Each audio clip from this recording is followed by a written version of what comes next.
School of Magic Season 2 title असहाय शहर। उत्तरी गेट पर भीड़ की तरह छोटी थी जो धीरे धीरे भीतरी दीवारों की ओर बढ़ रही थी। उत्तरी गेट पर भीड़ रेत की तरह छोटी थी जो धीरे धीरे भीतरी दीवारों की ओर बढ़ रही थी। हालांकि काला ज्वार पहले ही आ चुका था। सैकड़ों हजारों लोग हर कोने में मौत मंडरा रही थी, मानो सर्वनाश जैसा विनाश आ गया हो। अतीत में दीवारों पर खड़े लोग शहर को समृद्धि के एक समृद्ध दृश्य के रूप में देखते थे। भले ही यह बीजिंग, शंघाई और गुआंगझोन जितना रंगीन और शानदार नहीं था, लेकिन जिस इतिहास से यह शहर गुजरा था उसके बाद इसका अनोखा माहौल कुछ हद तक आकर्षण था। हर ईंट और टाइल की अपनी मार्मिक कहानी थी। अब काले तूफानों में वहशी मरे हुए लोग शामिल थे। सर्वनाश का दृश्य शहर पर मंडरा रहा था जिसने जीवन और इमारतों को नष्ट कर दिया था। ठंडी हवा में चीखे और चीखे भर गई, प्रत्येक निराशा से भरी। लाशें, प्रेत और कंकाल सुनामी की तरह आए, जमीन और इमारतों दोनों को ढहा दिया, जबकि आकाश और बादलों ने अपना सामान्य रंग खो दिया। कोई नहीं जानता था कि कितने लोग सुरक्षित रूप से भीतरी शहर तक पहुंचने में असफल रहे। हालांकि भीड़ भाड़ वाले अंदरूनी शहर का दृश्य, जहां इतने सारे लोग निराशा में रोते हुए आंसू बहा रहे थे, यह बताने के लिए पर्याप्त था कि वहां अभी भी अनगिनत लोग थे। भीतरी शहर धीरे धीरे शांत हो गया। किसी में भी अपने करीबियों के बारे में जानकारी मांगने की ऊर्जा या मनोदशा नहीं थी। भारी विपत्ति ने उनकी गरिमा, निष्ठा और प्रश्नशीलता को कुचल दिया था। शहर को नष्ट करना भगवान की इच्छा थी। एक बार जब शहर नष्ट हो गया तो यह उन्हें पूर्ण विनाश की ओर ले जाएगा। सड़कें लोगों से पूरी तरह खचाखच भरी थी। वाहनों को अब अपने सामान्य स्थानों पर रुकने की अनुमति नहीं थी। लोग कोनों में दुबके हुए थे, निराशा के आंसू रो रहे थे और अपने पैरों के बीच अपना सिर छिपा रहे थे। उन्हें समझ नहीं आ रहा था कि क्या उन्हें धैर्यपूर्वक अपनी मृत्यु की प्रतीक्षा करनी चाहिए या प्रार्थना करते रहना चाहिए ताकि वे विपत्ति से बच सके। यहाँ तक कि इतनी बड़ी भीड़ द्वारा आमतौर पर किए जाने वाला अपेक्षित शोर भी अब मौजूद नहीं था। अधिकांश लोगों की आत्माएं पहले ही आत्मा से कुचल चुकी थी।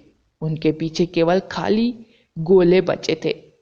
बारिश की बूंदों से ज्यादा आंसू बहे।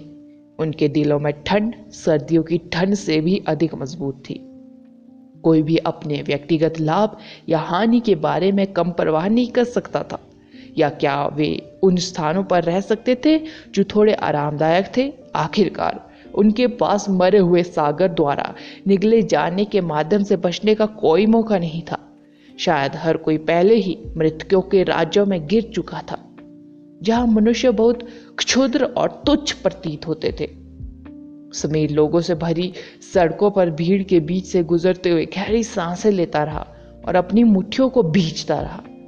बेकार, वो कितना बेकार था। उसने बहुत पहले शैतान नगरी के लोगों को प्राचीन राजधानी के करीब कुछ योजना बनाते देखा था। फिर भी उसे यह संदेह क्यों नहीं हुआ कि वे ऐसी आपदा लाने की साजिश रच रहे थे? सबसे महत्वपूर्ण बात यह है कि उसने उस महान डीकन हेरितक की आवाज पहले ही सुन ली थी। फिर भी उसे याद क्यों नहीं आया कि वह व्यक्ति कौन था? यदि वे पहले शैतान नगरी से निपटने में सक्षम होते तो वे इस आपदा से बच सकते थे।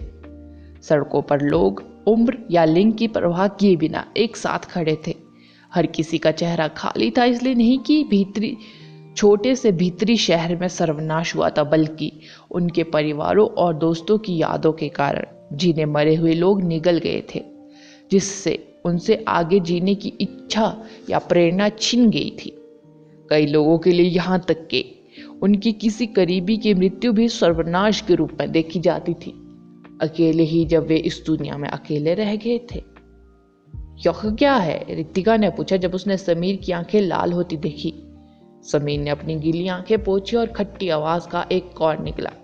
इससे पहले उसने कहा, जिस साल हमने हाई स्कूल से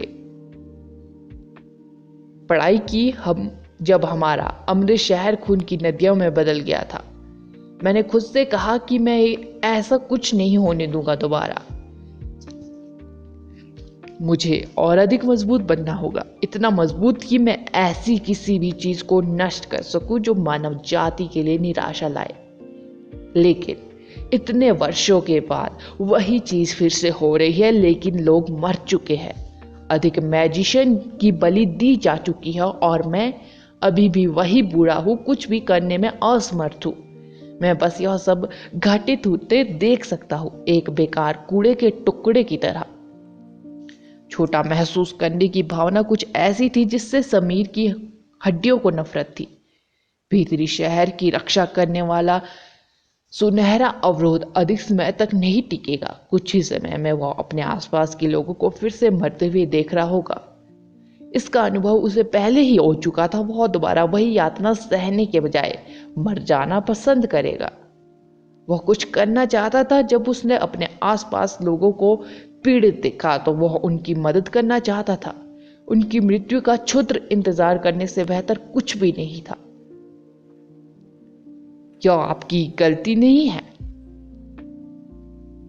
यह सिर्फ इतना है कि शैतान नगरी चालाक पागलों का एक समूह है। ऐसा भी नहीं कि आपने कुछ नहीं किया।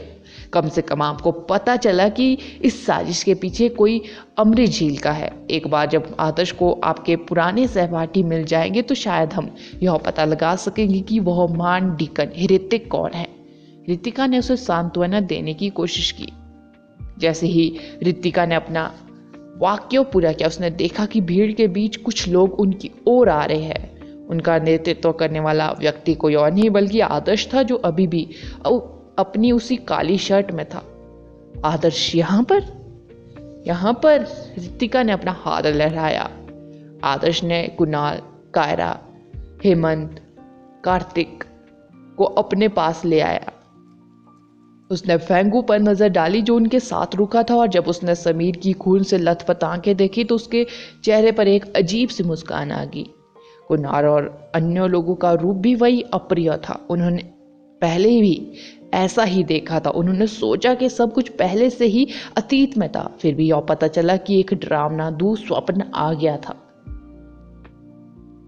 मैंने उन्हें स्थिति के बारे में बता दिया है फौजी। वे उन लोगों के नाम बताने जा रहे हैं जिन्हें वे जानते हैं, और आप कुछ कटौती करेंगे। हमें जल्द से जल्द यह पता लगाना होगा कि वह महान डिकन ऋतिक कौन है, और तुरंत काउंसिलमैन झुमैंग को सूचित करें ताकि अधिकारियों को तदनुसार प्रतिक्रिया कर सकते हैं। आदर्श ने समीर से कहा। समीर ने गंभीर रूप से सिर हिलाया। कायरा, कुणाल, हेमंत और कार्तिक के भाव भी गंभीर थे। आदर्श से सच्चाई जानने के बाद उन्हें शांत होने में थोड़ा समय लगा। मैं सबसे पहले कहूंगी, जिन लोगों को मैं जानती हूं उनमें से केवल 2 ही मैजिशियन हैं। मैंने कई वर्षों से उन्हें नहीं देखा है। जब हम पहली बार प्राचीन राजधानी आए तो उन्होंने मेरा बहुत ख्याल रखा, कायरा ने कहा। वह भी यहाँ है। आदर्श थोड़ा आश्चर्यचकित रहा। सफेद वर्दी में न्याय की प्रबल भावना वाली आकर्षक लड़की का नाम आते ही आदर्श के दिमाग में तुरंत आ गया। वह कोई और नहीं, विहान को पटाने वाली मेघना थी। यह मेघना ही थी जिन्होंने उन्हें अमृत झील में अंडरग्राउंड होली स्प्रिंग, या कहे अंडरग्राउंड झील का पानी सौंपा था। उसने बहुमूल्य भूमिगत पवित्र झरने की रक्षा के लिए अपना जीवन दांव पर लगा लिया था।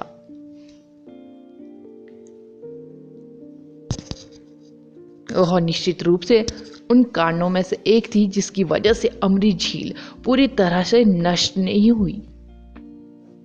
आदर्श ने आत्मविश्वास से कहा। ऐसा कोई रास्ता नहीं है कि मेघना शैतान नगरी के पक्ष में हो। और दूसरे के बारे में क्या ख्याल है? कुणाल ने पूछा। हंटर यूनियन में एक सीनियर हंटर। उन्होंने अमृत झील की रक्षा के लिए कड़ा संघर्ष किया था। आपदा में हेडमास्टर जियो की मृत्यु के बाद ईशान को उनकी जगह मैजिक हाई स्कूल का हेडमास्टर नियुक्त किया गया था। हालांकि अमरीश झील को एक सैन्य स्टेशन में बदल दिया गया था और मैजिक हाई स्कूल अब एक सैन्य एकेडमी थी। ईशान भी प्राचीन राजधानी में चले गए थे। ईशान की आवाज़ काफ़ी अनोखी है, मुझे अभी भी यह याद है, मुझे नहीं लगता कि वह वही है। समीर ने अपना सिर हिलाते हुए कहा। कुणाल, तुम्हारी बारी, आप उनमें से अधिकांश को जानते होंगे, आदर्श ने कहा। कुणाल सोच विचार की स्थिति में पड़ गया। ऐसा लग रहा था जैसे उसे कुछ कहना है, लेकिन उसे पता नहीं था कि कहाँ से शुरू करे। कुणाल, तुम क्या कर रहे हो? हमारे पास समय खत्म हो रहा है। क्या तुम यह पता नहीं लगाना चाहते कि शैतान नगरी का वह व्यक्ति कौन है? यह मत भूलो कि वे वही है जिन्होंने हमारे गृह नगर को नष्ट कर लिया है। हमें अपना बदला अवश्य लेना चाहिए, कायरा चिल्लाई। School of magic season 2, title खतरा। कुणाल ने और भी अधिक संदेहपूर्ण प्रतिक्रिया व्यक्त की क्योंकि उस सभी की निगाहें उस पर टिकी थी। कुणाल, मुझे मत बताओ, पिछले कुछ वर्षों में आपकी कल्टीवेशन में बहुत सुधार हुआ है? कार्तिक ने डर के मारे कुणाल की ओर देखा। अरे फैटी, अपनी बकवास बहुत हो गई तुम्हारी। ऐसा कोई रास्ता नहीं कि कुणाल शैतान नगरी में से एक हो। वह हम में से किसी से भी अधिक उनसे नफरत करता है। यह मत सोचिए कि आप अकेले हैं जिनके परिवार उनके हाथों मारे गए। हेमंत शर्माते चेहरे के साथ चिल्लाए। मुझे यकीन है कि कुणाल नहीं है, लेकिन क्या आपके पास कोई है जिस पर आपको संदेह है? आदर्श ने पूछा। कुणाल बिना किसी संदेह के ग्रीन टी का शौकीन था, लेकिन वह निश्चित रूप से हैयान नहीं था जो अपनी व्यक्तिगत इच्छाओं को प्राप्त करने के लिए अपने व्यक्तित्व को मोड़ दे। वह लड़का अत्यधिक दृढ़ इच्छा शक्ति वाला था और सबसे महत्वपूर्ण बात यह थी कि वे सभी एक साथ बड़े हुए थे। ऐसा कोई रास्ता नहीं था कि शैतान नगरी द्वारा उसका ब्रेन वॉश किया गया हो। सच्चाई यह है कि मैंने यह बात कुछ समय पहले ही अपनी माँ से सुनी थी। ऐसा नहीं कि है कि मैं कुछ छिपाने की कोशिश कर रहा हूं। कुणाल की आवाज थोड़ी गहरी होगी। ओह कुणाल उन्हें अपनी अटकलें बताने ही वाला था कि पर्पल वस्त्र पहने कुछ शाही मैजिशियन भीतरी दीवारों से उनकी ओर उड़े। शुरू में उन्होंने सोचा कि imperial magician clock tower magic association की ओर जा रहे थे, लेकिन जब मैजिशियन उनसे पहले उतरे तो वे आश्चर्यचकित रह गए। उनके सामने उतरे इंपीरियल मैजिशियन के कप्तान ने समूह को स्कैन किया और उदासीनता से पूछा, सॉरी, क्या फेंगू यहाँ है? मैं हूं। फेंगू ने अपनी पहचान नहीं छिपाई। वह धीरे धीरे आगे बढ़ा और खोखली हंसी के साथ कहा, एक पापी आदमी के रूप में मैं काफी सम्मानित महसूस कर रहा हूं कि रॉयल मैजिशियन का कैप्टन मुझे पकड़ने के लिए यहाँ आया है। ओ भी दक्ष, मेरे जैसे हथियारे पर अपना समय बर्बाद करने की जहमत उठाना। आप रॉयल मैजिशियन काफी दिलचस्प है। फेंगू ने पहले ही उल्लेख किया था कि वह खुद को परिवर्तन संघ में के हवाले कर देगा। हालांकि इतनी भयानक आपदा के बीच अगर शहर केवल जीवित रहने में कामयाब होता तो यह एक बड़ी राहत थी। परिवर्तन संघ के पास उसके जैसे अपराधी पर बर्बाद करने का समय नहीं था। फेंगू बस प्रवाह के साथ बह रहा था। वास्तव में वह यह जानने के लिए काफी उत्सुक था कि यह महान डिकन हृतिक कौन था जो 1000 साल पुरानी प्राचीन राजधानी को दफनाने का समारोह करने की कोशिश कर रहा था। आप सभी मेरे साथ आ रहे हैं। दक्ष ने हाथ हिलाया और अपने लोगों को समूह को अपने साथ ले जाने का आदेश दिया। आदर्श पूरी तरह से हैरान था, लेकिन यह विचार करते हुए कि ये रॉयल मैजिशियन उन्हें आसानी से झूमैंग के पास ले आएंगे, उसने मैजिशियनों को उन्हें ले जाने दिया। सभी रॉयल मैजिशियन के पास उड़ने की क्षमता थी, इसलिए वे प्रत्येक अपने साथ 2 लोगों को ले गए। आदर्श, समीर, रितिका, फेंगू, कुणाल, कायरा, समीक्षा, कार्तिक और हेमंत सभी को घसीट कर ले जाया गया हवा में। प्रारंभ में आदर्श ने सोचा कि इंपीरियल मैजिशियन उन्हें क्लॉक टावर मैजिक एसोसिएशन में लाएंगे, लेकिन वे किसी निवास स्थान पर पहुंच गए। जब आंतरिक शहर पूरी तरह से लोगों से भरा हुआ था तो इतना विशाल निवास ढूंढना कठिन था। यह स्पष्ट था कि वह स्थान कहीं महत्वपूर्ण है। कैप्टन, अब आप वापस जा सकते हैं। नीदरलैंड का शासक अभी भी शहर पर नजर रख रहा है, हम उन्हें अंदर लाएंगे, शाही मैजिशियनों में से एक ने कहा। दक्ष ने सिर हिलाया। वह तेजी से आकाश में उड़ गया और अपनी पीठ पर सफेद पंखों की विशाल जोड़ी की एक ही धड़कन के साथ उत्तरी गेट की ओर चला गया। भीतरी शहर बहुत बड़ा नहीं था।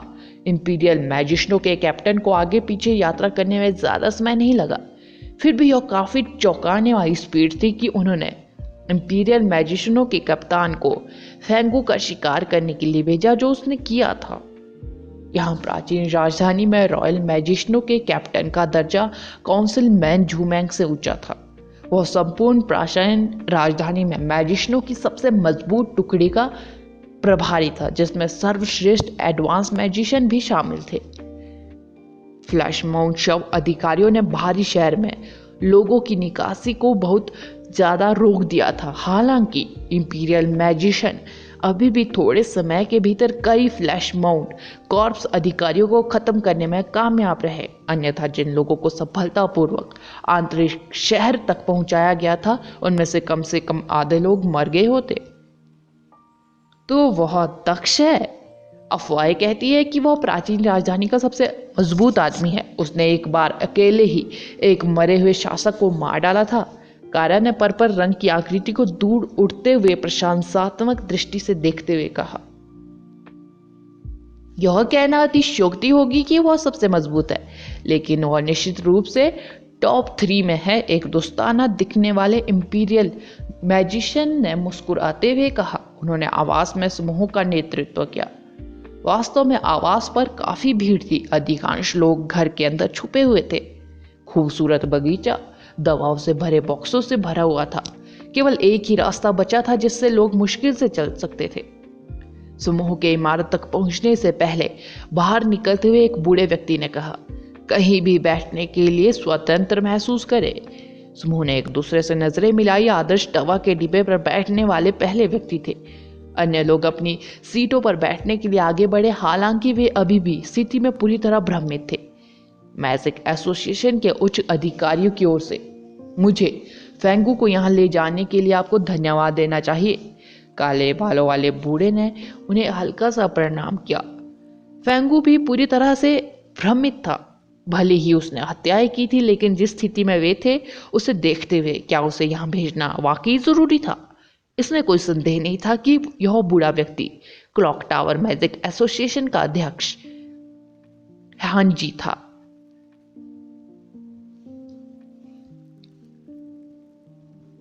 पहले इंपीरियल मैजिशियनों के कैप्टन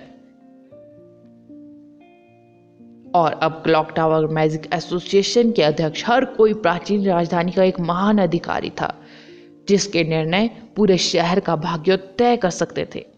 फेंगू, क्या आपके पास अभी भी कुएं के पानी का हिस्सा है? भैरव ने फेंगू पर अपनी निगाहें घुमाई और सीधे पूछा, आप इस बारे में क्यों पूछ रहे हैं? क्या तुम मुझे मेरे पापों की सजा नहीं दोगे? फेंगू ने असमंजस में पूछा। शैतान नगरी कुएं के पानी के बाद था। मैजिक एसोसिएशन के लोग भी इसके पीछे क्यों पड़े थे? भले ही कुएं का पानी साजिश की कुंजी थी, लेकिन आपदा पहले ही हो चुकी थी। अब कुएं के पानी की खोज का क्या मतलब है? हम आपको आपके पापों के बारे में बाद में बात करेंगे। भीतरी शहर में लाखों लोगों की जान बचाना हमारी सर्वोच्च प्राथमिकता है। कुएं का पानी ही एकमात्र ऐसी चीज है जो नौ शांति की ओस के प्रभाव को बेअसर कर सकता है। हमें आशा है कि आप कुएं का पानी सौंप सकते हैं ताकि हम मरे हुए लोगों को सुला सके। भैरव की आवाज शांत थी, फिर भी उसकी आंखों में कठोर भाव ने उनका विरोध करने का साहस छीन लिया। सूचना मिलते ही समूह भी हैरान रह गया। यह पता चला कि कुएं का पानी नौ शांति की ओस को बेअसर करने में सक्षम था। यदि वे बादलों में कुएं का पानी छिड़कते तो मरे हुए लोग दिन में आगे नहीं बढ़ते। मरे हुए लोगों का सागर बस मिट्टी में डूब जाता। यह बहुत अच्छी खबर थी। शहर को बचाने की भी उम्मीद थी। फेंगू को ने इसके बारे में कभी नहीं सोचा था, लेकिन उसकी हैरान अभिव्यक्ति को जल्द ही निराशा के संकेत से बदल दिया गया। मुझे खेद है, वास्तव में खेद है। अगर मेरे पास अभी भी खून का पानी है तो मैं इसे अपने पापों को साफ करने के तरीके के रूप में सौंप दूंगा, लेकिन मैंने अपने मरे हुए को अपग्रेड करने के लिए खून के बचे हुए पानी का पहले ही उपयोग कर लिया है। मैं करूंगा, इसे बाहर बुलाओ। यदि तुम इससे खून का पानी प्राप्त करने में सफल हो जाते हो तो मुझे तुम्हें इसे मारने में कोई आपत्ति नहीं होगी, फेंगू ने ईमानदारी से कहा। उसके शब्दों के बाद फेंगू ने एक स्टार पैटर्न बनाया और समूह के सामने लाल लाल कंकाल को बुलाया। उसने एक खाली हड्डीदार चेहरे के साथ अपने आसपास की ओर देखा। फैंतू, खून का पानी शहर के लोगों को बचा सकता है, वे जा रहे हैं, फेंगू ने कंकाल से कहा, जिसका नाम उसने फैंतू रखा था। भले ही उनका स्वर शांत था, लेकिन हर कोई उनके शब्दों में अनिच्छा महसूस कर सकता था। इसकी कोई जरूरत नहीं है, ऐसा लगता है हम अपने भाग्य से बच नहीं पाएंगे। भैरव ने कंकाल पर एक नजर डालने के बाद खुद से बुदबुदाया। ऐसा लग रहा था कि उसकी आत्मा को बहुत बड़ा झटका लगा है। हम अपने भाग्य से नहीं बच पाएंगे। भले ही उन्होंने कंकाल को गला दिया हो, फिर भी खून के पानी को पुनः प्राप्त करना असंभव था। नौ शांति की ओस को बेअसर करने की उनकी एकमात्र आशा खत्म हो गई थी। शहर यहां तक कि सुनहरे अवरोध से भी सुरक्षित जल्द ही नष्ट हो जाएगा, चाहे वह दिन का समय हो या रात का। अगला एपिसोड जानने के लिए बने रहे मेरे इस चैनल के साथ। Thank you.